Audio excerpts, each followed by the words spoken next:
Great day, everyone. This is Zen. Hey, listen, I got another subject for you. It's called Special Maritime and Territorial Jurisdiction of the United States and Interstate Commerce. I really hope you guys took the time to watch the previous video, because what's going to happen is the reason why I'm creating these videos now is so that you will be able to compile everything together to create your own documents and establish your own exhibits, etc. So you can go ahead and do whatever needs to be done on your side, okay? This is extremely important, you guys. There's a reason why I am doing this. So I need you to definitely take heed to what's going on and conduct your due diligence and do what needs to be done.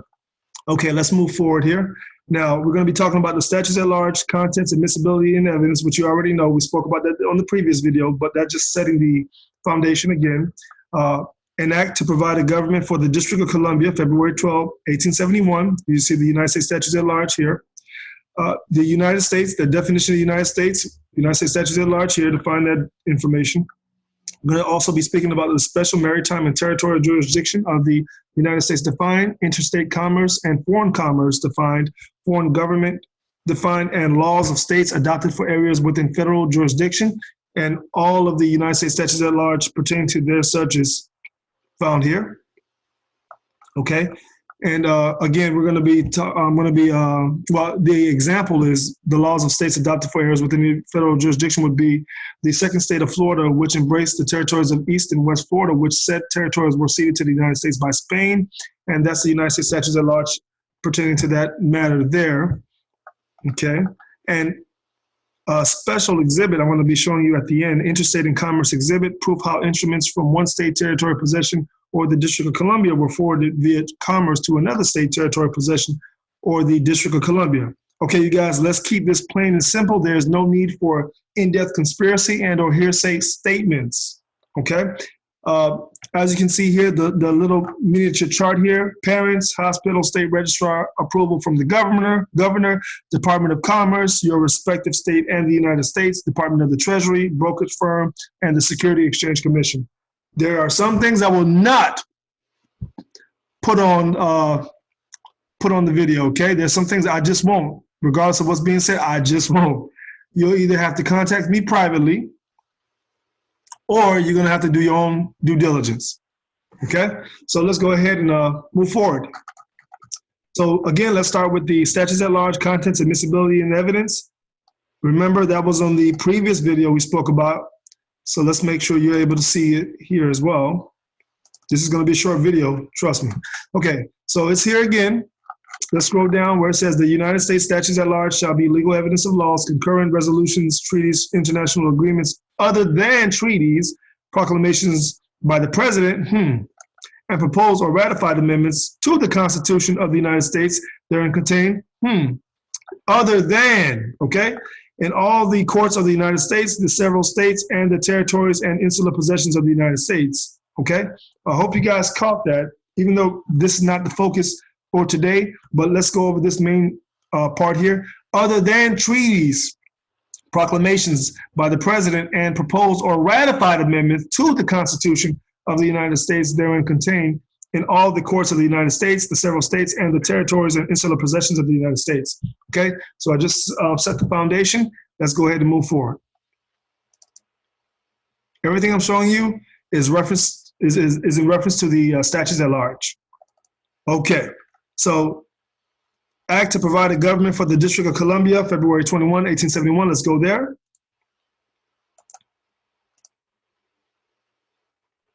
Okay, you guys, it's right here. I'm going to read it slow.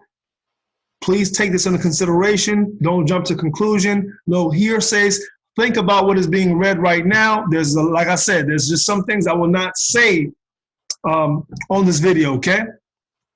All right, so be it enacted by the Senate and House of Representatives of the United States of America in Congress assembled that all that part of the territory of the United States included within the limits of the District of Columbia be, and the same is hereby, and the same is hereby, the United States and the District of Columbia, and the same is hereby created into a government by the name of the District of Columbia, by which name it is hereby constituted a body corporate for municipal purposes, and may contract and be contracted with, sue and be sued, plead and be impleaded, have a seal and exercise all of the powers of a municipal corporation not inconsistent with the Constitution and laws of the United States. See, there's two things there.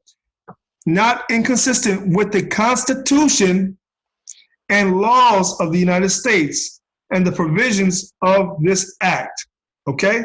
So the Constitution can be found where? In the public statutes at large, evidenced by what? Little and Brown's edition of laws, okay? We've already spoken about that on the previous video. So pay close attention to what is being read here, okay? Take this for what it is, conduct your due diligence. It is right here in the United States Statutes at Large, okay? I'm moving forward. So let's go back to the other information here. All right, so let's talk about United States mean, okay? So let's go ahead and find that information. Okay, so as you can see right here, 15, United States means a federal corporation, okay? Of course, you all know that. I'm not sure how you're implementing it in order for it to benefit you, but okay. I've done some things recently and I'm actually impressed.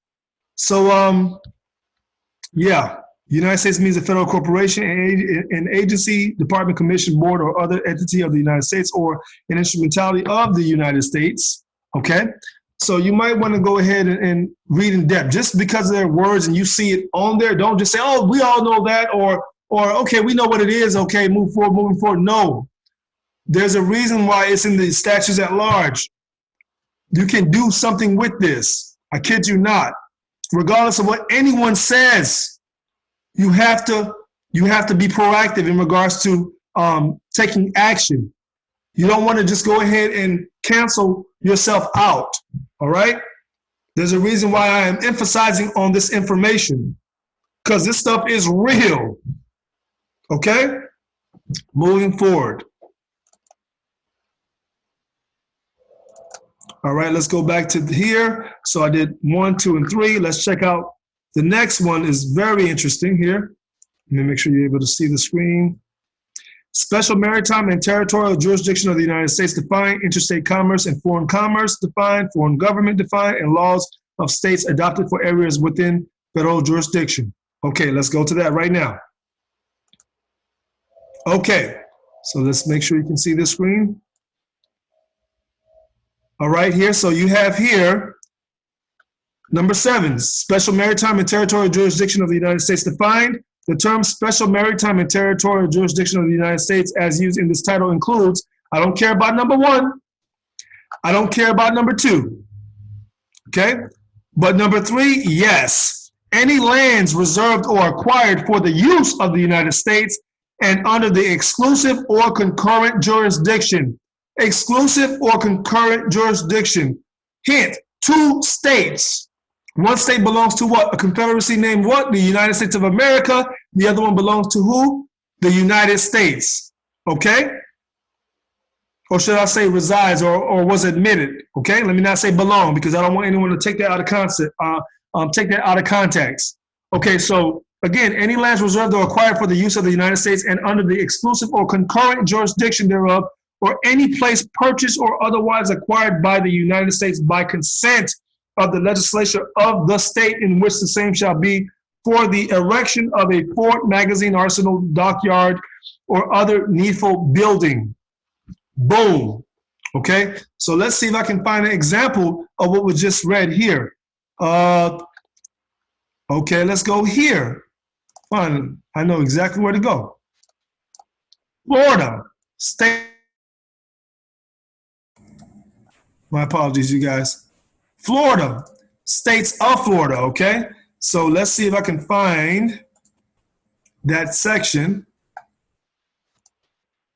So remember this from the previous video, section 5, and be it further enacted that said state of Florida shall embrace the territories of East and West Florida, which by the Treaty of Amity settlement and limits between the United States and Spain on the 22nd day of February, 1819 were ceded to the United States. This is what I'm talking about.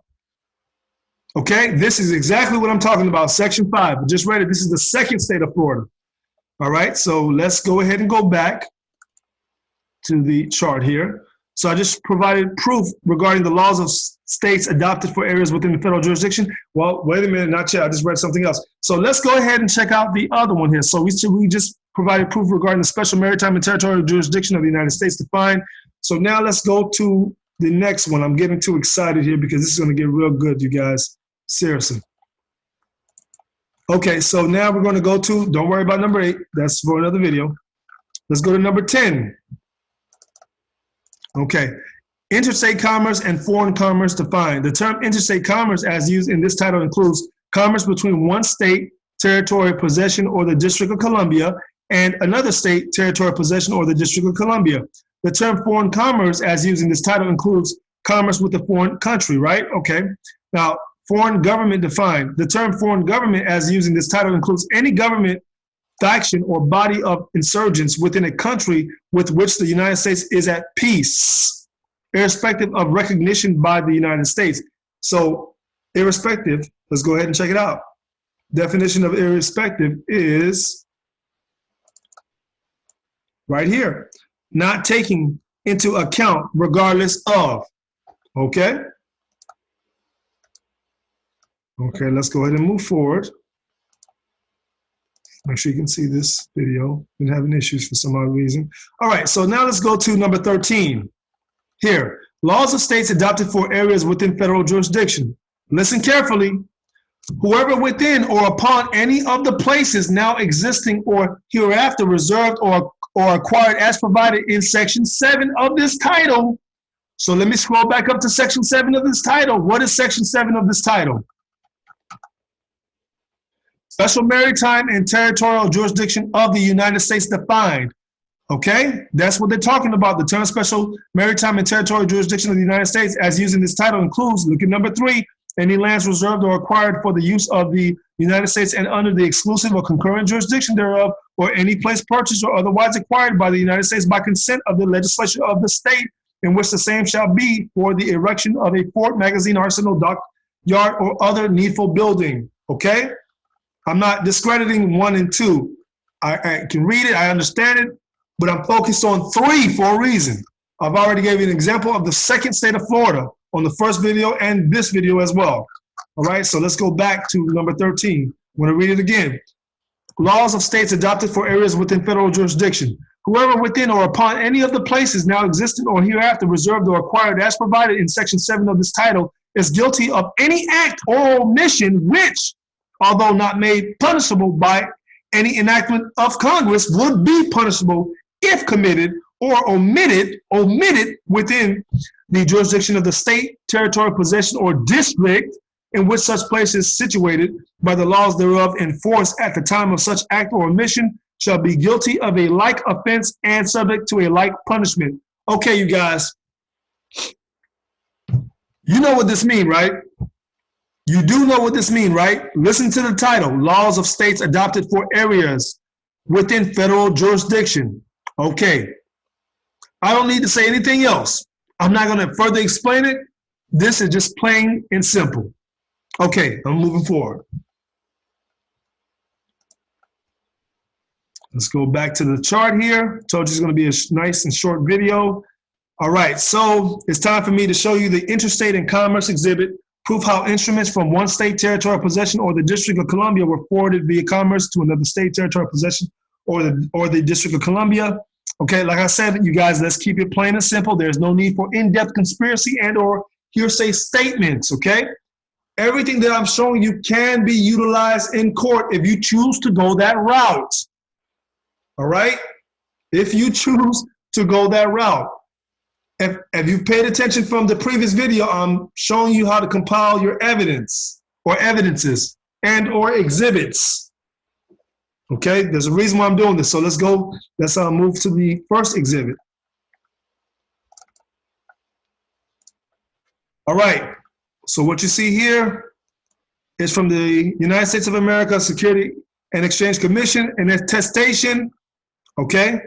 So I hereby attest that attaches a copy of a prospectus supplement received in this commission on January 29, 2018 under the name of Fidelity Financial Trust file number 002-79910, pursuant to the provisions of the Securities Act of 1933. All right, signed. Okay. See that? It is hereby certified that the Secretary of the U.S. Securities and Exchange Commission, Washington, D.C., which commission was created by the Securities Act of 1934, 15 U.S.C. 78A, sequence, is official custodian of the records and files of said commission and was such official custodian at the time of executing the above attestation, and that he/she and persons holding the positions of Deputy Secretary, Assistant Director, Records Officer, Branch Chief of Records Management, Records and Information Management Specialist, and the Program Analyst for the Records Officer, or any one of them, are authorized to execute the above attestation for the commission. Signed. Seal. Ribbon. See that? Okay, let's move on down here. I need you to focus on, okay, you see Fidelity Convertible Securities Fund. I need you to focus on IFICBX, okay?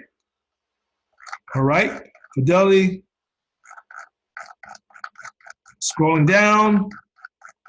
Okay, what is this? Recusant results are as follows.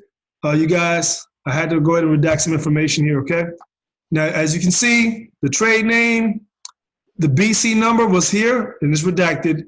Fidelity Advisor Convertible Securities Fund, symbol FICVX.